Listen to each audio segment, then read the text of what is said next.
ಆತ್ಮೀಯ ಬಂಧುಗಳೇ, ಮಹಾಭಾರತ ಭೀಷ್ಮ ಪರ್ವ ಇದರಿಂದ ಶ್ರೀಮದ್ ಭಗವದ್ಗೀತಾ ಅರ್ಜುನ ವಿಷಾದ ಯೋಗವನ್ನು ತಿಳ್ಕೊಳ್ತಾ ಇದ್ವಿ.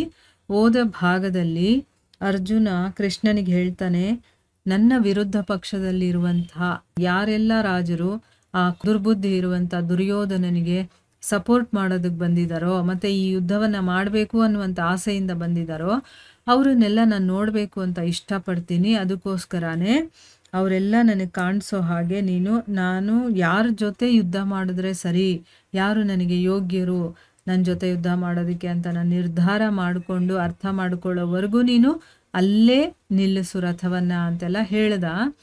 ಮುಂದುವರೆದು ಸಂಜಯ ಹೇಳ್ತಾನೆ, ಧೃತರಾಷ್ಟ್ರರೇ, ಅರ್ಜುನ ಈ ರೀತಿ ಹೇಳಿದ ಮೇಲೆ ಶ್ರೀಕೃಷ್ಣ ಎರಡೂ ಸೈನ್ಯದ ಮಧ್ಯದಲ್ಲಿ ಭೀಷ್ಮ ಮತ್ತು ದ್ರೋಣಾಚಾರ್ಯರ ಮುಂದೆ ಮತ್ತು ಸಂಪೂರ್ಣ ರಾಜರ ಮುಂದೆ ಉತ್ತಮವಾದಂತಹ ರಥವನ್ನು ನಿಲ್ಲಿಸಿ ಈ ರೀತಿ ಹೇಳ್ತಾನೆ.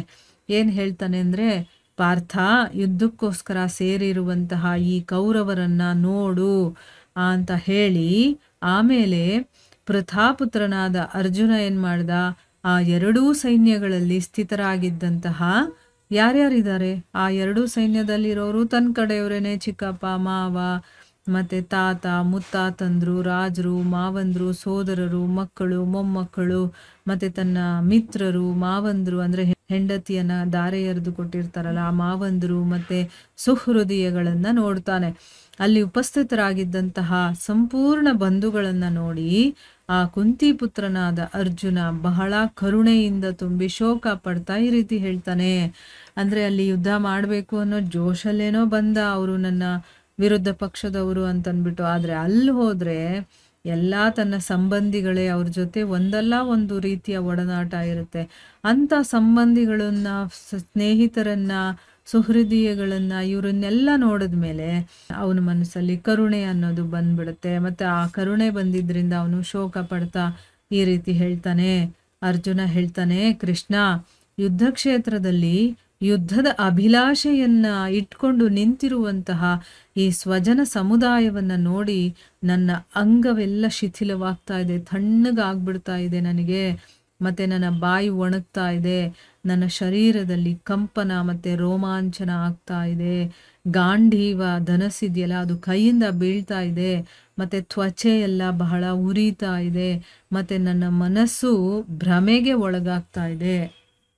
ನೋಡಿ, ನಮಗೆ ಅತಿ ಹೆಚ್ಚು ಕರುಣೆ ಅಥವಾ ಏನೋ ಒಂದು ಸನ್ನಿವೇಶವನ್ನು ನೋಡಿದಾಗ ನಮ್ಮವ್ರ ಬಗ್ಗೆನೇ ನಮಗೇನಾದರೂ ಅತೀವ ದುಃಖ, ಅತೀವ ಸಂತೋಷ ಆದಾಗ ಈ ರೀತಿಯ ಒಂದು ಎಕ್ಸ್ಪ್ರೆಷನ್ಗಳು ಅಂದರೆ ನಮ್ಮ ಶರೀರದಲ್ಲಿ ಈ ಚೇಂಜಸ್ಗಳೆಲ್ಲ ಆಗುತ್ತೆ. ಅಂದರೆ ಸಾಮಾನ್ಯವಾಗಿರುವಂತಹ ಶರೀರ ಶಿಥಿಲವಾಗುತ್ತೆ, ಬಾಯಿ ಒಣಗುತ್ತೆ, ಆಮೇಲೆ ನಮ್ಮ ಶರೀರದಲ್ಲಿ ಒಂದು ರೀತಿಯ ಕಂಪನ ಮತ್ತು ರೋಮಾಂಚನ ಎರಡೂ ಆಗುತ್ತೆ. ಆಮೇಲೆ ನಮ್ಮ ಕೈಯಲ್ಲಿ ಏನಾದರೂ ಇದ್ದರೆ ಅದು ಜಾರು ಹೋಗ್ತಾ ಇರುತ್ತೆ, ಮತ್ತು ತ್ವಚೆ ಇರುತ್ತಲ್ಲ ಅದು ತುಂಬ ಉರಿಯೋದಕ್ಕೆ ಶುರುವಾಗುತ್ತೆ. ಆಮೇಲೆ ಭ್ರಮೆಗೂ ಕೂಡ ಒಳಗಾಗ್ತೀವಿ. ಅದೆಲ್ಲ ಇವನಿಗೆ ಆಗ್ತಾ ಇದೆ. ಯಾಕೆ? ಇಲ್ಲಿ ತನ್ನವರ ಜೊತೆನೇ ತಾನು ಯುದ್ಧ ಮಾಡಬೇಕಾ ಅನ್ನೋ ಒಂದು ಕಾರಣದಿಂದ. ಅದಕ್ಕೆ ಅವನೇನು ಮಾಡ್ತಾನೆ, ಕೃಷ್ಣನಿಗೆ ಈ ರೀತಿ ಎಲ್ಲ ಹೇಳಿ ಅದಕ್ಕೋಸ್ಕರ ನನಗೆ ನಿಂತ್ಕೊಳ್ಳೋದಕ್ಕೂ ಆಗ್ತಾ ಇಲ್ಲ ಕೇಶವ, ನಾನು ಲಕ್ಷಣಗಳನ್ನು ವಿಪರೀತವಾಗಿ ನೋಡ್ತಾ ಇದ್ದೀನಿ. ಅಂತಂದ್ರೆ ಏನು, ಈ ಯುದ್ಧ ಆಗೋದ್ರಿಂದ ಏನೆಲ್ಲ ಆಗುತ್ತೆ ಅನ್ನೋದು ನನಗೆ ಒಳ್ಳೆ ರೀತಿಯಲ್ಲಿ ಕಾಣಿಸ್ತಾ ಇಲ್ಲ, ಅದು ವಿರುದ್ಧ ರೀತಿಯಲ್ಲೇ ನನಗೆ ಅನುಭವಕ್ಕೆ ಬರ್ತಾ ಇದೆ.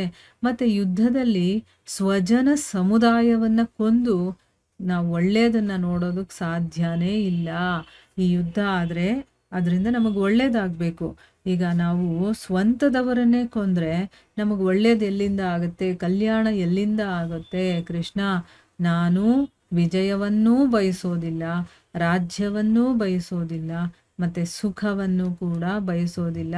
ಯುದ್ಧ ಮಾಡೋದು ಏನಕ್ಕೆ? ನಾನು ಗೆಲ್ಲಬೇಕು ಅಂತ, ಇಲ್ಲ ರಾಜ್ಯವನ್ನು ಪಡಿಬೇಕು ಅಂತ, ಇಲ್ಲ ಅಂತಂದರೆ ನನಗೆ ಸುಖ ಭೋಗಗಳು ಬೇಕು ಅಂತ. ನನಗೆ ಯಾವುದೂ ಬೇಡ ಅಂತ ಇಲ್ಲಿ ಹೇಳ್ತಾ ಇದ್ದಾನೆ. ಈ ಯಾವುದೂ ಬೇಡ ಅಂತಂದಮೇಲೆ ಯುದ್ಧ ಯಾಕೆ ಮಾಡಬೇಕು ಅನ್ನೋದು ಅವನ ಮನಸ್ಥಿತಿ. ಅದಕ್ಕೆ ಇಲ್ಲಿ ಹೇಳ್ತಾ ಇದ್ದಾನೆ, ನನಗೆ ಯಾವುದೂ ಬೇಕಾಗಿಲ್ಲ ಗೋವಿಂದ, ನನಗೆ ಈ ರೀತಿಯ ರಾಜ್ಯ ಮತ್ತು ಈ ರೀತಿಯ ಭೋಗಗಳಿಂದ ಮತ್ತು ಜೀವನದಿಂದ ಏನು ತಾನೇ ಲಾಭ? ಅಂದರೆ ನಾವು ಯಾರಿಗೋಸ್ಕರ ರಾಜ್ಯ ಭೋಗ ಮತ್ತೆ ಸುಖಗಳನ್ನ ಪಡೆಯೋದಕ್ಕೆ ಇಚ್ಛೆ ಪಡ್ತೀವೋ ಅವರೇ ಈ ಎಲ್ಲ ಧನ ಮತ್ತೆ ಜೀವನದ ಆಸೆಯನ್ನ ಬಿಟ್ಟು ಯುದ್ಧದಲ್ಲಿ ನಿಂತಿದ್ದಾರೆ. ನೋಡಿ, ಇಲ್ಲಿ ಒಂದು ವಿಶೇಷವಾದಂಥ ಮಾತನ್ನ ಹೇಳ್ತಾ ಇದ್ದಾನೆ. ಅಂದ್ರೆ ಈಗ ನಾವು ಏನಾದರೂ ಒಂದು ಗಳಿಸ್ತೀವಿ ಅಂತ ಇಟ್ಕೊಳ್ಳಿ, ಅದನ್ನ ನಮ್ಮ ಮನೆಯವ್ರ ಹತ್ರ, ನಮ್ಮ ನೆಂಟ್ರ ಹತ್ರ, ಅಥವಾ ನಮ್ಮ ಫ್ರೆಂಡ್ಸ್ ಹತ್ರ, ನಮ್ಮ ಅಕ್ಕಪಕ್ಕದವ್ರ ಹತ್ರ ಹೇಳ್ಕೊಳ್ಳೋವರೆಗೂ ನಮ್ಮ ಮನ್ಸಿಗೆ ಸಮಾಧಾನ ಆಗೋದಿಲ್ಲ. ಅಂದ್ರೆ ನಾನು ಏನಾದರೂ ಪಡ್ಕೊಂಡ್ರೆ ಅದನ್ನ ತೋರಿಸ್ಬೇಕು ಅಂತ ಇಷ್ಟ ಆಗತ್ತೆ ನನಗೆ ಅಲ್ವಾ. ಇಲ್ಲಿ ಯುದ್ಧದಲ್ಲಿ ಗೆದ್ರೆ ನಮ್ಮವ್ರ ಜೊತೆ ಆ ಸುಖವನ್ನ ಅಥವಾ ಆ ಒಂದು ಸಂತೋಷವನ್ನ ಹಂಚ್ಕೊಳ್ತೀವಿ. ಆದ್ರೆ ಇಲ್ಲೇನಾಗ್ತಾ ಇದೆ, ನಮ್ಮವ್ರ ಜೊತೆನೆ ಗೆಲ್ಬೇಕು, ನಮ್ಮವ್ರ ಜೊತೆನೆ ಹೋರಾಡಬೇಕು.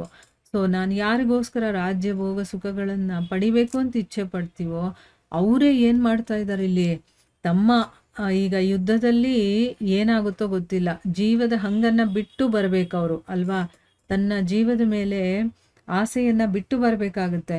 ಸೊ ಇವರು ನಾವು ಯಾರಿಗೋಸ್ಕರ ಇದನ್ನೆಲ್ಲ ಮಾಡ್ತೀವೋ ಅವರೇ ಇಲ್ಲಿ ತಮ್ಮ ಭೋಗಗಳನ್ನ, ತಮ್ಮ ಜೀವನ ಸುಖ ಎಲ್ಲವನ್ನ ಬಿಟ್ಟು, ತಮ್ಮ ಜೀವನದ ಆಸೆಯನ್ನೇ ಬಿಟ್ಟು ಯುದ್ಧದಲ್ಲಿ ನಿಂತಿದ್ದಾರೆ ಅಂತಂದ್ಮೇಲೆ ಯಾರಿಗೋಸ್ಕರ ಈ ಯುದ್ಧವನ್ನ ಮಾಡಬೇಕು ಅಂತಂದ್ಬಿಟ್ಟು ಇಲ್ಲಿ ಹೇಳ್ತಾ ಇದ್ದಾನೆ.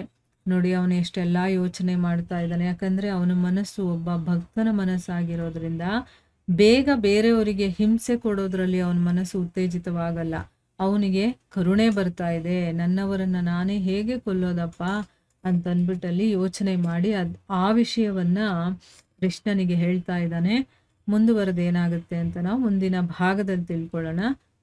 ಇಲ್ಲಿಗೆ ನಾವು ನಿಲ್ಸೋಣ. ಹರೇ ಕೃಷ್ಣ.